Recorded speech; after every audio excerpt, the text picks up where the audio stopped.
As Unitarian Universalists, we believe truth is larger than any one book or way. Religion and science go hand in hand. Integrity requires freedom of conscience. Diversity is something to celebrate. In the struggle for justice, we come alive. Our highest aspiration and calling is love.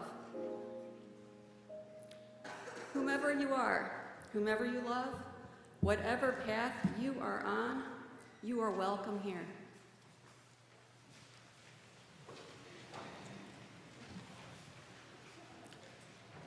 Brief announcement, please check out your West Shore Weekly, which is an insert in your bulletin. Also, we have a new art show that is opening in the fireside room, so check that out after the service.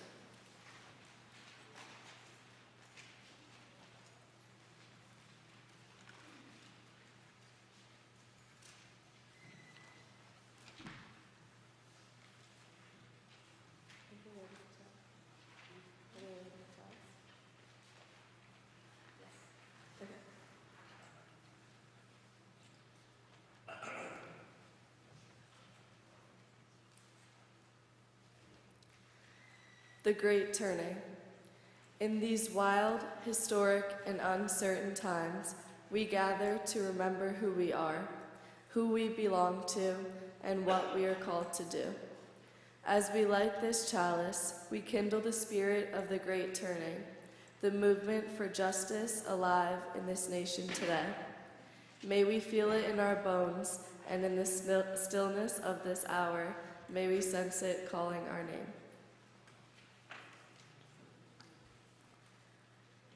Once again, welcome to West Shore Unitarian Universalist Church. So glad you are here this morning, and we are so glad about the folks joining us from home. Welcome to you also. We have so much good that's going on. Check out the West Shore Weekly in your order of service about events coming up and how you can get involved. I would like to introduce our youth leaders today. I'm Tess, this is Em, this is Malachi, and this is Emily. And then I would also like to introduce our youth ministry coordinator, Mel.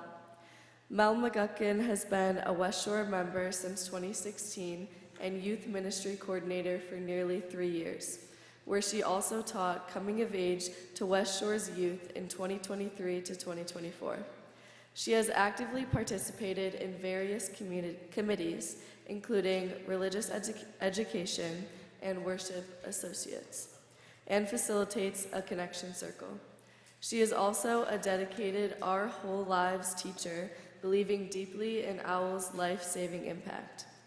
Mel is pursuing her Master of Divinity at the United Theological Seminary of the Twin Cities. She aims to become a chaplain for hospitalized children, youth, their families, and the medical professionals who care for them. She expects to graduate in April 2026. In addition to her ministerial work, Mel holds a BA and MA from Hiram College, an MBA from Baldwin Wallace University, and an MDiv in progress. Her academic background in theology, business management, and social issues informs her leadership and dedication to building meaningful, purpose-driven communities. If you're here for the first or second time and you don't mind letting others know, please raise your hand so we can offer a special welcome to you.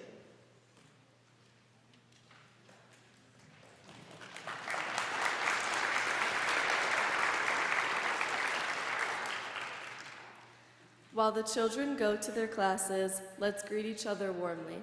The greeting time will end with the sounding of the bell.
Good morning. My name is Tim Smith. Woohoo! Thank you, April. Earlier in the year, I and many others attended a meeting on immigration. Recent presidential executive orders raised our concerns for the safety and well-being of friends, refugees, and international newcomers to the greater Cleveland area.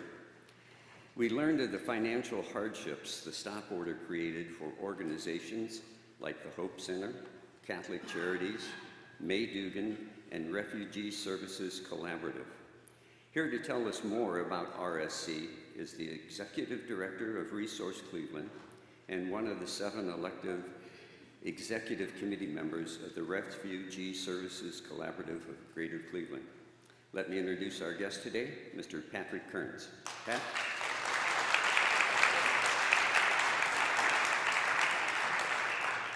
Thanks. Good morning. Wonderful to be here with you all. So as Tim said, my name is Patrick Kearns. I'm Executive Director at Resource Cleveland.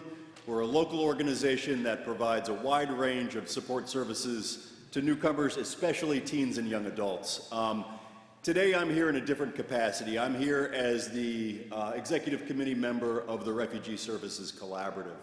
So this is a broad-based collaborative group that works with about 20 different organizations providing support services, outreach, advocacy efforts to newcomers well across Cuyahoga County.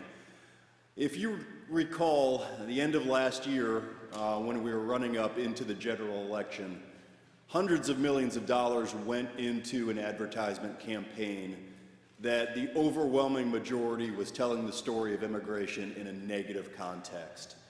I've done public gatherings and asked people how many people saw an advertisement on the television that talked about immigration.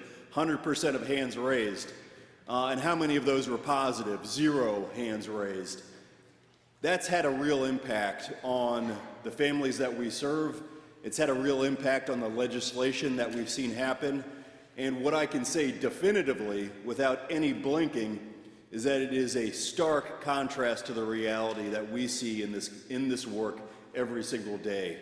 The reality is that, like we have our youth services today, these are families that are arriving here. These are parents that have sacrificed so much just so their children have a shot at that next step, so that they can start to rewrite the story of their families from persecution and conflict to hope.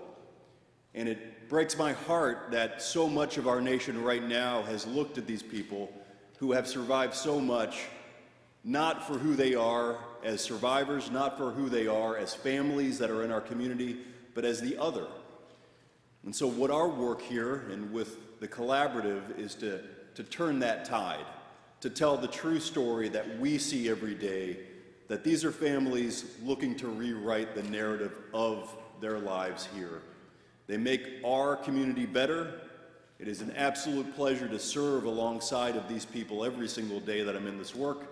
And it's important that we share this message that what we've heard in the news is not the truth of the newcomers that are in our community.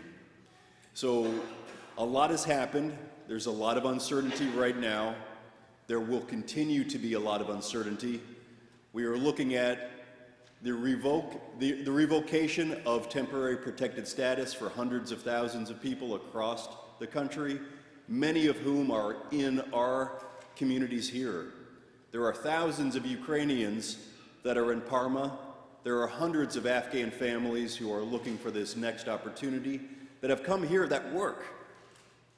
We're in Parma City Schools, and what I can tell you is every single Afghan young person has graduated from high school on time that arrived here and is enrolled in post-secondary.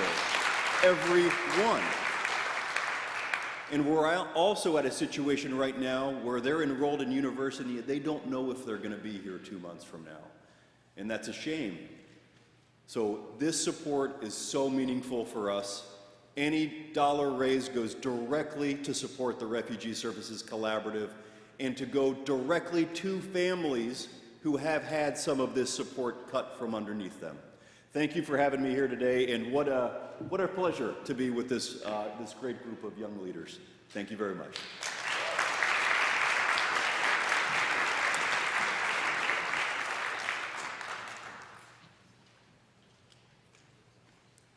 As you can probably guess, our offering will be shared with RSC this morning. Our offering will be given now and greatly received.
Youth Sunday is a sacred day, a day when high school UU youth step up into the pulpit and share what they believe, what they love, and what they long to change.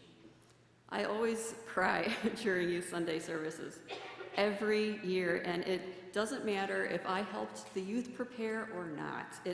It always strikes me, and I'm moved by their courage, by their creativity, and by how beautifully they live out their faith and share it with us.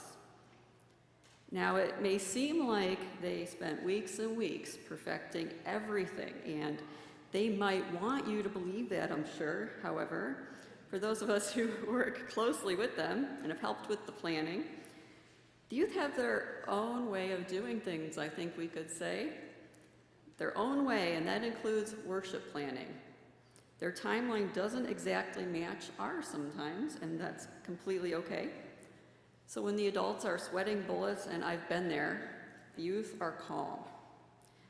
They know it'll come together, and somehow it always does, even if it means finishing their pieces the morning of. And I've seen that Google Doc that's shared go from this much text to 3 pages. So you'll have that. It always comes together. Take this year's theme, Mosaic. Early on, we thought that we would be talking about maybe rights for LGBTQIA+ students, possibly tied to work with a local organization called Colors Plus. But within a couple of weeks, each youth had something that they wanted to explore that was different, something on their heart that other people weren't nearly as enthused about, but that's okay. What followed was a service that celebrates and allows them to explore what's on their individual hearts. So what's a theme but isn't a theme that kind of is a theme? Right? That's what they taught me. They each brought a different piece, and together it turned into a beautiful whole, a mosaic. When I was asked to come up with a service title and the blurb, Mosaic made perfect sense. Each youth chose a topic that was close to their own heart, a different cause, different passion, but all vital and together. And in sharing those pieces, they shared something vulnerable, something real. They created sacred space with their vulnerability, and in doing so, they challenged all of us to consider what we might share if we allowed our own stories to breathe a bit.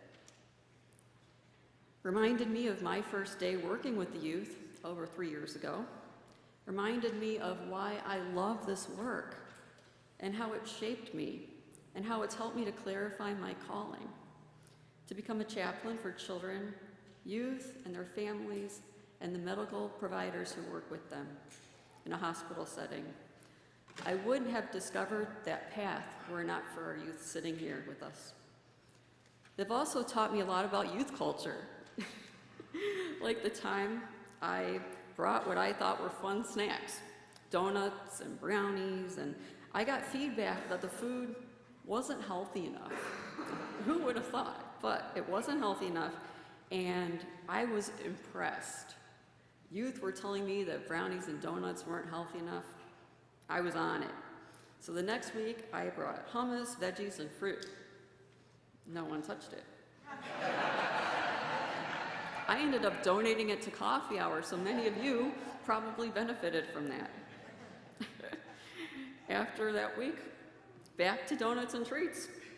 And they vanished in seconds. And no one complained after that either, I might say. And that, friends, is youth ministry in action. Working with youth changes you. They changed me. They've taught me more than I could ever teach them. They keep me humble, very humble, right? And flexible, and also very patient, filled with awe. Their grace and kindness is something that outshines us adults. Two of our youth, Tess and Malachi, turned 18 this year and are graduating from high school. Give it up for Malachi and Tess.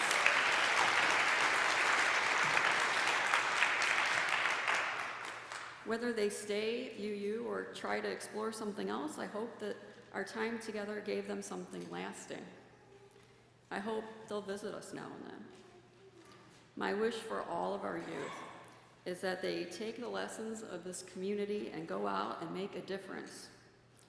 That they keep speaking up, showing up, and challenging injustice however they can, in whatever form their activism takes, in ways that feel right and just, and in these times also safe for them, because it's not always safe. I know that they will build a more just world. Because of this mosaic of voices, this courage, this conviction, this is just the beginning. So take some of this inspiration that they will share with you into your day.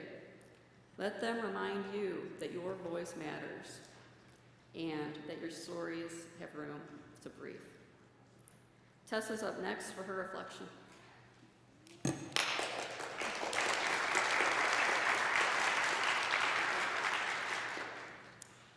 I will be reading parts of a reading from a fellow Unitarian Universalist named Jean Harrison New Yar, and it's called When I Was a Child. When I was a child, the world felt safe and whole and meaningful to me. It reached out and embraced me in a comfortable, welcoming, protective way. I felt at home in the world. I was one of the lucky ones, born a wanted child into a gentle, loving family, bright, healthy, raised in a rural community where both people and nature were reliable and, on the whole, benevolent. I was one of the lucky few, I have since learned, although at the time I took that way of life for granted and assumed it was likewise for most children. There are as many stories of childhood in this room as there are people. Each story should be heard, by adult peers, but also by the children who are growing up around us. Each story should be honored, both as the grounding of your individual life and as a source of guidance as we, now responsible adults, reflect on our roles as spiritual shapers of the children of today.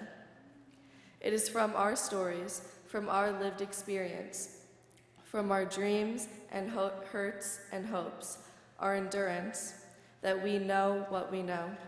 It is by these meanings, values, loves, that everything of worth is handed on.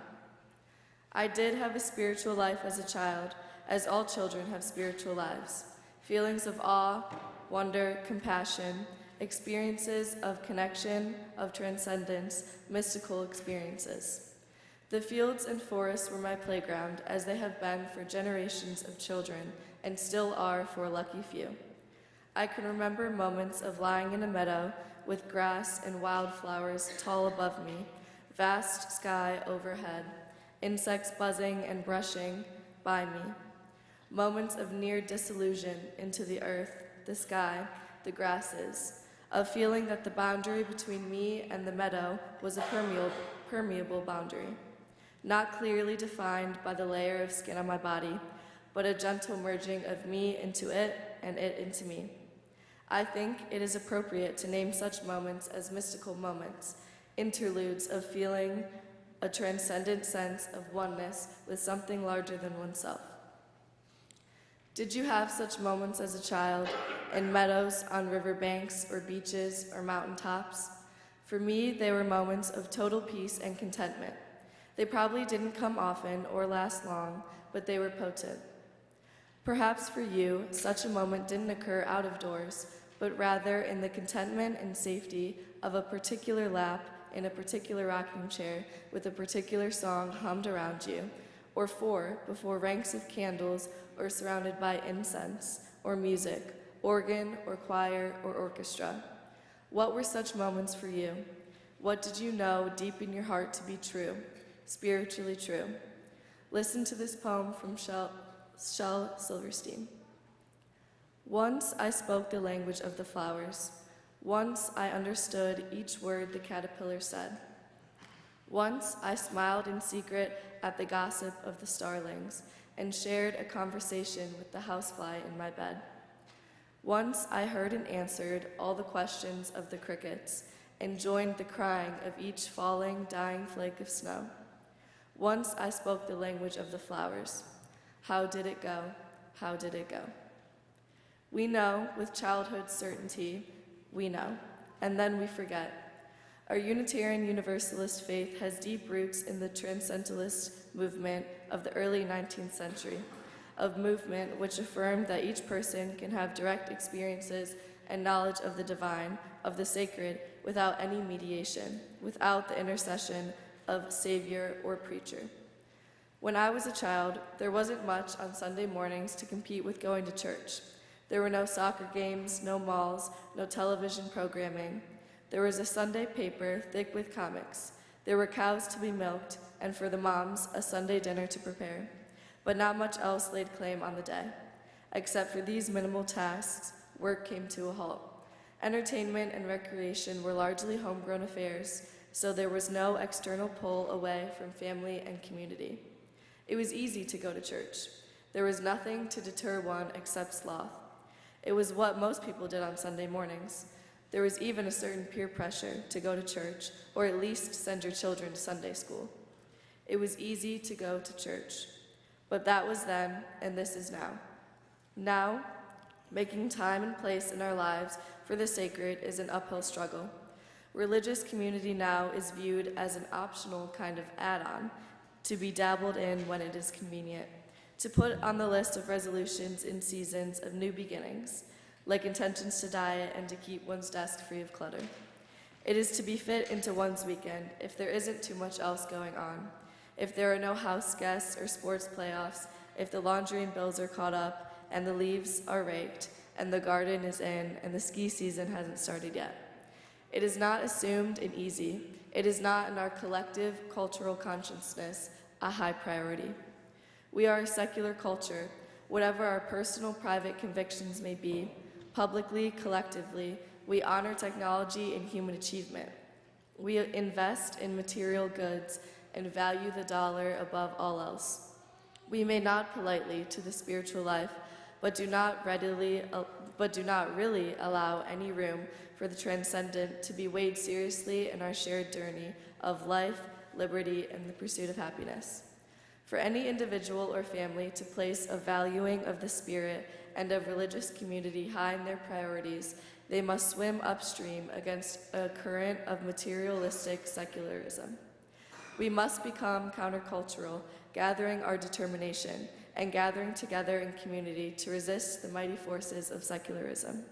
We must be creative in motivating and supporting families in their connections with religious community and in shaping ways for these families to link the meanings of this community with their larger social contexts. In our segmented, disconnected, chaotic culture where there is so much loneliness in the midst of crowds and so much hope and faith that is unsupported and unreflected, spiritual communities can make a profound difference in the lives of children and in the lives of the parents who will always remain the primary religious educators.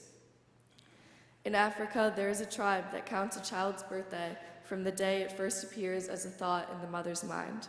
She sits out in the forest listening for the child's song. When it comes to her, she returns to the tribe to find the man she wants to be the child's father. She teaches him the child's song so that they can sing it and invite the child to join them. The mother sings the child's song to it while it is in the womb. She teaches the song to the tribal midwives so that they can sing the child's song to it when it is born.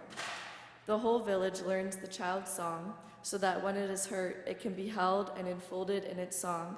Even in death, the villager is cradled and cared for by their song. How rich and safe our world might be if every child could feel so honored, so worthy, so cared for. When I was a child, but now I am grown, I cannot simply put aside my childish things, for they are part of me forever and ever.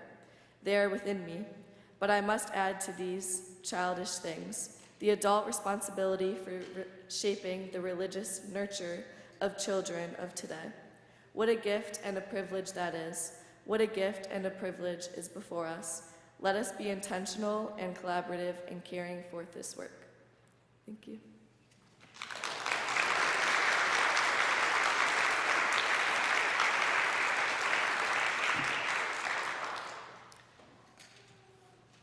And now, all are welcome to come forward to share from the heart in our ritual of For All That Is Our Lives.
These are the joys and sorrows of our hearts, which, in Reverend McCarr's absence, will be shared with Kathy Strauser, head of our pastoral care team, all held with care until Reverend McCarr's return.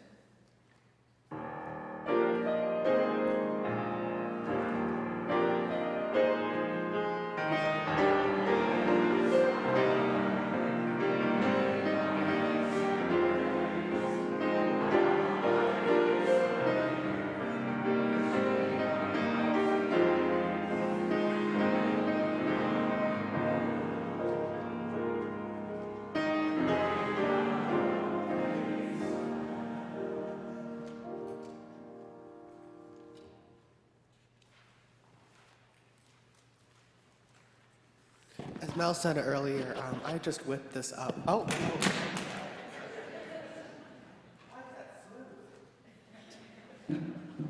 As Mel said earlier, I just wrote this up on Friday. This has not been going on for weeks.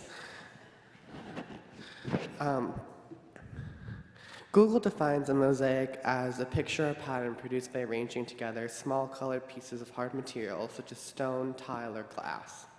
But like all those books you read in high school or the books you're going to read in high school, it's probably metaphorical.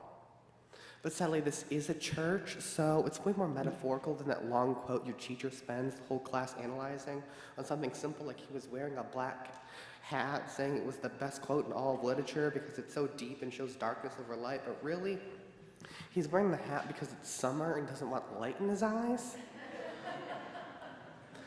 A mosaic is made out of several pieces, and you can think of each piece as a person with their own design, part of a bigger whole, the whole world we call home. But sometimes there's mistakes, like the car guy that has access to our social security numbers. But while we're on that subject, my social security number is 5, 4, sorry, I'm even laughing making my own jokes. 3, 2, 1, Happy New Year. Thanks for listening. That's all, folks. I wish I could do a Porky Pig impression, but that ain't happening.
Good morning. I thought for a while about what I would write for this, and after having no clue what I would do, I came up with something that's important to me. Today, I'm going to be talking about the habit we as a society have built, which is ignoring the problems we are currently facing. A piece from a reading I found. It is human instinct to kill beautiful things. An old man smiles, so we pull out his teeth. The earth grants us sprouts, so we cut down its trees. We corrupt things in which we rule, and we are blind as we are cruel. For when the trees we cut wither to ash, we will think it's snow and play on dead grass.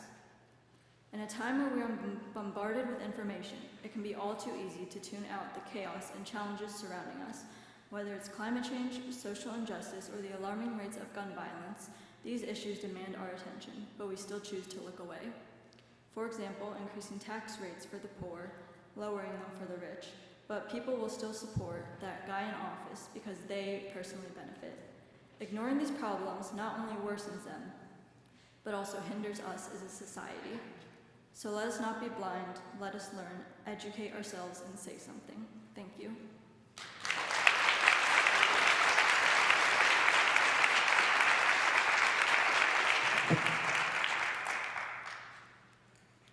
Okay, it works, right? You can hear me? All right, so when was the last time you played a game during church? Okay, not on your phone, not something that you're just maybe doing covertly, but play a game with the whole congregation. You think you want to try it? Okay, all right, then, so I'll introduce our contestants. I'll just tell you their name and how old they are and what high school they go to. Then I'll read some clues. And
when we need a hand. We all need somebody to lean on.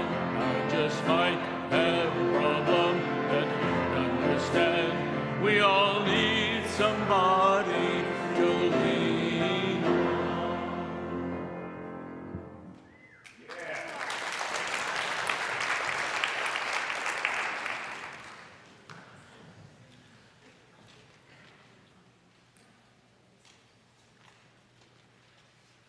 For our chalice extinguishing words, we extinguish this chalice, but not the light of truth, the warmth of community, or the fire of commitment.